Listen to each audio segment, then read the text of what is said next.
Do you understand that vibrationally there is a part of you that you keep setting a new standard? You keep raising the bar. You keep finding a new vibrational set point. And that if you don't keep up with it, then the crevasse or the gap between who you consistently are through your attitudes, through your habit of thought, through the friends you hang out with, through the blogs you read. In other words, you're constantly expanding. The question is, are you keeping up with the expansion? And if you're feeling great, if you're emotionally happy, if you're tuned in, if you're turned on to life, if you're flying high, if you're full of exhilaration, if you feel passion and love and appreciation often, if you are in that tuned in, tapped in, turned on attitude much of your life experience, then that means you're keeping up to speed, you're keeping up to speed, you're keeping up to speed. It means you're thriving on all fronts. But if you're grumpy, if you're cranky, if you're guarded, if you're fearful, if you are not feeling good, then that means that you're expanding vibrationally, but you're not doing a very good job of keeping up with your own expansion, which means you're creating a tension within you that doesn't feel good. So when we say to you, your emotion is your primary manifestation that you're reaching for, most people say, give me the new house, give me the new car, give me the improved body, give me the financial abundance that I'm looking for, give me the means to travel the world and do what I want, give me the means to quit that crap job I've got and leave behind that ornery employer that I've got, give me the means to walk away from anything and everything that I don't want, and then I'll be happy.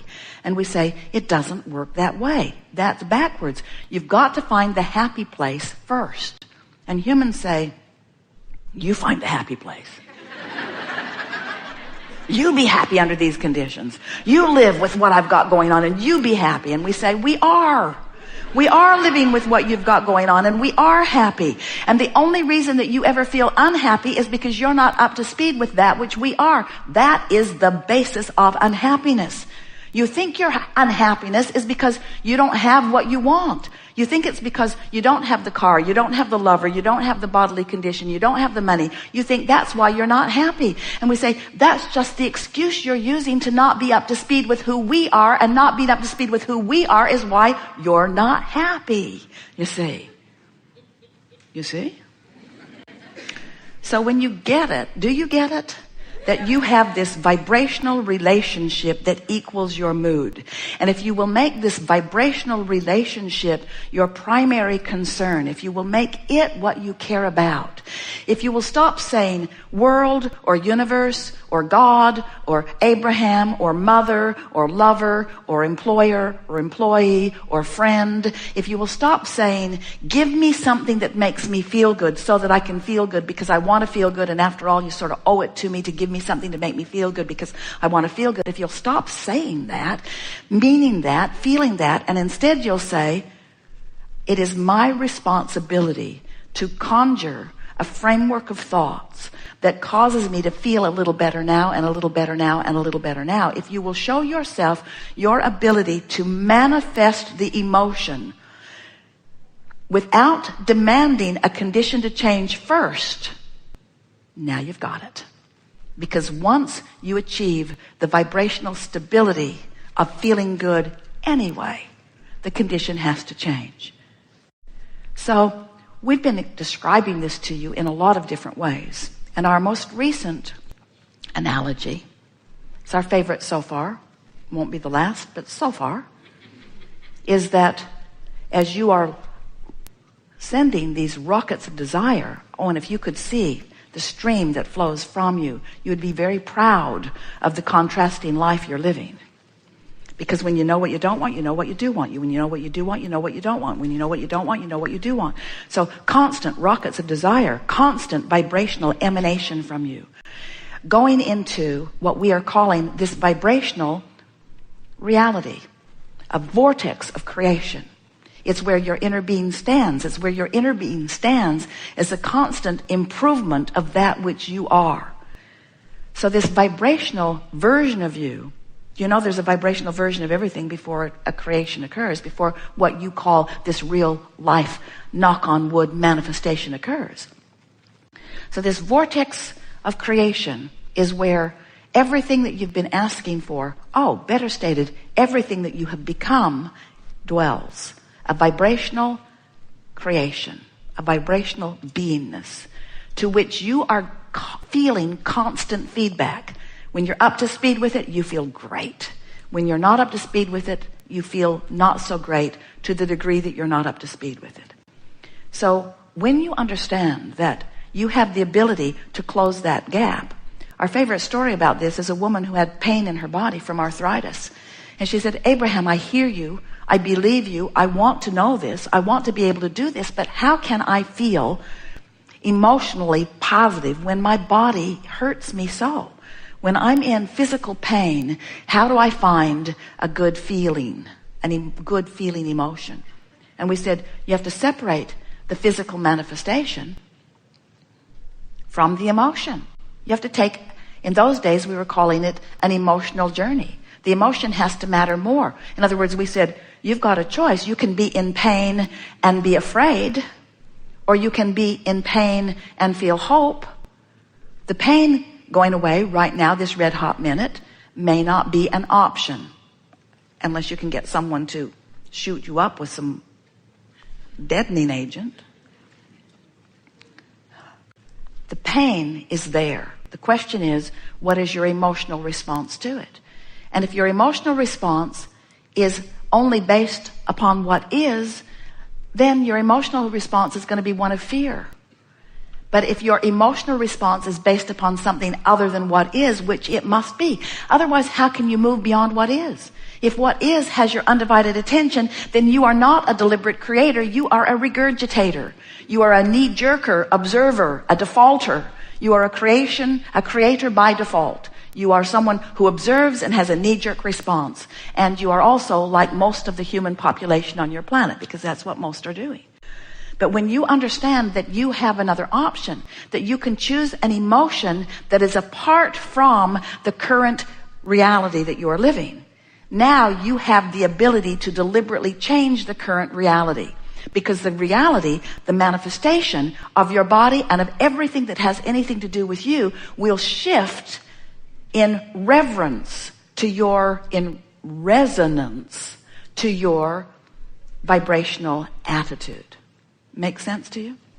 So if you can feel an emotion that by human standards is illogical, because your logic says, this is what's happening, I should be having this kind of response to what's happening. And we say, if that response feels bad, then you've got to choose another option. And most humans say, then give me something better to respond to, and I'll have a better response. And we say, doesn't work that way. You have to find the response first, and then the reason that you're looking for will follow every single time. We're not kidding you, because once you achieve vibrational alignment with who you have become, with all that you've become, with the vibration of who you really are, everything else has to follow. That's creation. That's deliberate creation. That's how this world works. That's how this universe works. That's how every single thing works. There's not a shred of evidence that defies that in any way. There is no exception to what we have just said to you. You just have to decide that you care about how you feel more than just feeling in response to what you think is, and now you've got it. And as you look around your planet, there are a whole lot of people on a whole lot of subjects that have figured that out, because they don't let what is worry their pretty little head. They don't let what is matter at all. They have decided that what is doesn't mean diddly squat, because it's only a snapshot of what you've been doing vibrationally, what you've been doing emotionally, over which you have complete control. So we know it's not the easiest thing to have been in the habit of observing unwanted things and to have yourself in a sort of jam, and now to have some smart aleck that has no body, who has no rent to pay, who doesn't even have to go looking for a meal today, say to you, oh, you create your own reality. And all you have to do is find an emotion that feels good. We know it must be sort of hard to take when you're dealing with some of the stuff you're dealing with. We're just saying that once you get hold of this, and once you figure out that you can control the way you feel, because you have the ability to find a better feeling thought and a better feeling thought and a better feeling thought. But most important, if we can convince you That if you do the vortex work first, which means find the emotion, align with who you are, that the vortex will fix everything. The vortex will give you the manifestation. It will bring the evidence, because the vortex is gathering the cooperative components. And we just want to say to you, we love you very much. We just want to say to you, we love you very much. We just want to say to you, we love you very much. You are the only uncooperative component that needs to come to the party. And when you become a cooperative component, which means you find some way to adjust your vibration so that you're not so freakishly resistant. When you care about how you feel and you adjust your vibration, the vortex will take you in. It's the way that it works. You don't have to power the engine. You don't have to reinvent the wheel. You don't have to figure it all out. You're not here to prove worthiness to anyone about anything. You just have to chill out. You just have to let go of those things that have been bothering you. You just have to find a way to stop offering a vibration that holds you apart from this vortex. And when you let go, when you surrender, when you give up, when you stop the battle, when you stop the struggle, when you stop looking at the evidence that supports why you're standing in the place you don't want to stand, when you stop doing that and stop keeping it active, the vortex will take you in, and anything and everything that you've been looking for will manifest in your experience, and others will watch you in this beautiful manifestation that follows you on every subject in the world, and they'll say, what in the world have you got going on? How is it that you get everything you want with such ease? What happened to your struggle and your trying? And you say, I gave it up. They'll say, well, when did this laziness come over you? When did you stop trying to be a citizen of the human race and justify your existence? And you say, when I decided to feel good, and when I decided that it mattered most, everything shifted for me. And then they'll just call you selfish and walk away. And we say, yes, indeed, you must be selfish enough to care about how you feel. So you got that, didn't you? Makes perfect sense to you, doesn't it? We are eager to talk with you about anything that matters to you. There is nothing that is off limits. We will have a magnificent unfolding. Whether you are sitting in this room or whether you are somewhere else around this beautiful planet, whether you are called to the hot seat to dialogue with us specifically, or whether you are projecting that which you are from wherever you are, it is our promise to you that it is part of this mix, and that what you are asking will be addressed fully. In fact, it is our promise to you that what you are asking has already been addressed fully. We could go home now if you want.